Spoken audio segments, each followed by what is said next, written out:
We don't need no stinking sway bar. What's up guys, Bearded Jeeper here, and today ZipTie is going to be able to steer.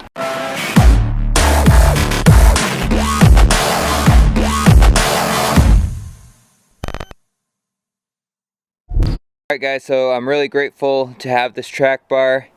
Fellow YouTuber, FM Jeeper, actually sent this to me. Just arrived today. Super excited to get it installed. If you haven't yet, go check out his channel. I'll leave a link below so you can check it out. But we have the whole lower bracket that lowers it. It's adjustable. It's got the Heim joint on this end. I'm not sure what brand this is. He got it off an axle he got in the junkyard. Didn't need it, so he asked if I wanted it. I said yes, I need a track bar. So I need to install this new bracket. I don't have a track bar in right now, but we're gonna have to get the old bracket out, and I think to do that it's gonna be easier if I take off this tire, just because the bolts are in here and without a lift it's kind of hard to maneuver in there. So I think first let's jack it up.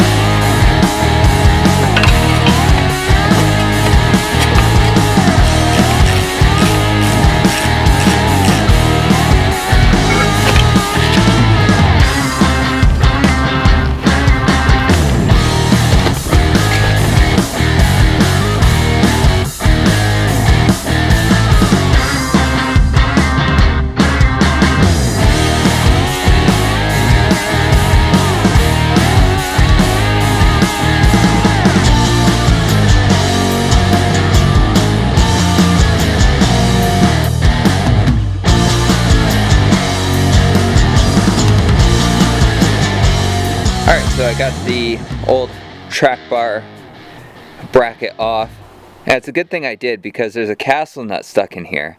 I wouldn't even been able to get this off if I tried, and then to try to mount anything in here, and it's all rusted up. So this new one's a whole lot better. It drops it down quite a bit.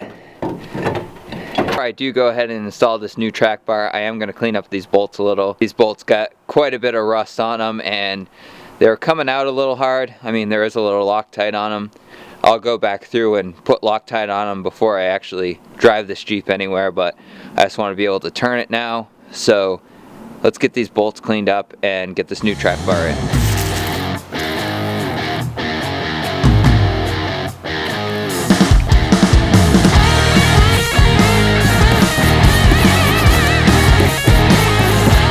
So without the lifting yet, it kept hitting on this tie rod. So I'm going to pop this end of the tie rod off to get the bracket up and in, and then I can put the tie rod back on.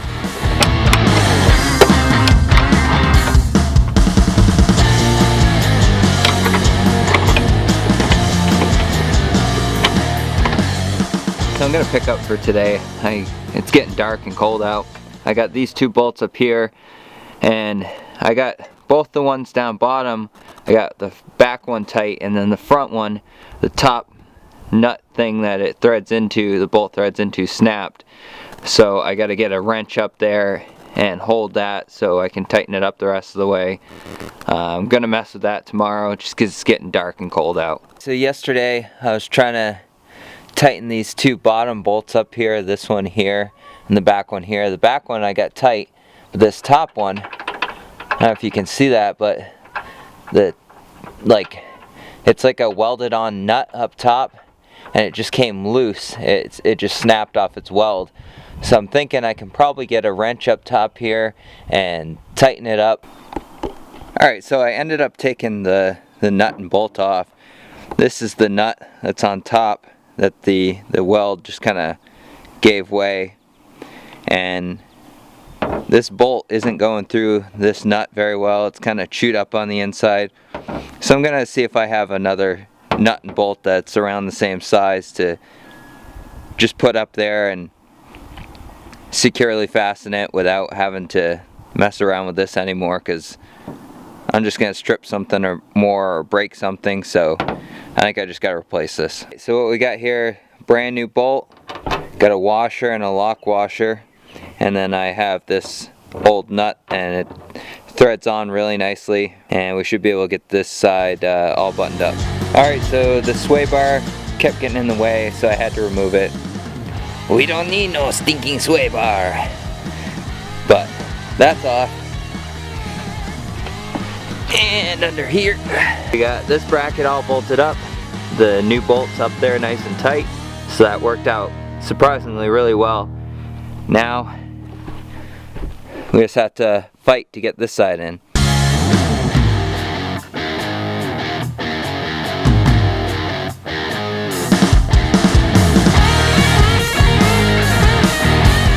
Well, I finally got the track bar pretty much lined up, but then I realized this bolt is too big, just barely too big to go through there, so I'm gonna have to drill out this hole just a little bit in order to fit the bigger bolt in there.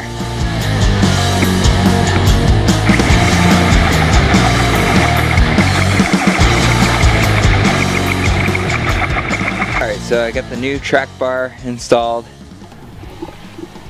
I don't have the flag nut for this side, so it's a real pain getting that back bolt in, but I'm gonna have to still tighten it up a little more, but it's pretty tight for now. I was trying to get this stupid steering stabilizer out of here, but I've just been beating and beating on this thing and it won't come out. So I'm gonna let some WD-40 soak in and hopefully it'll free it up. It's just kind of in the way and I don't need it right now, obviously. Alright guys, that's it for today. I just wanted to do some work on the Cherokee for once. Hope you guys like that I'm actually working on ZipTie for once. Get some work done on it instead of having it just sit in the yard. It feels really good to actually get some work done on the Cherokee. Now I can steer it. Probably one of the next things I gotta tackle is the brakes, so I can stop when it does move. The passenger side over there, the brake caliper is only held on with zip ties, thus the name ZipTie. If you want to see more on Project ZipTie, give this video a thumbs up. Let me know that you're liking it. That track bar took a whole lot longer than I thought it was going to. It's a real pain on some of the bolts and parts snapping, but that's what you get with a 20-year-old Jeep. So it's going to be fun. It's going to be an adventure. As always guys, stay bearded, stay Jeepin'. I'm out.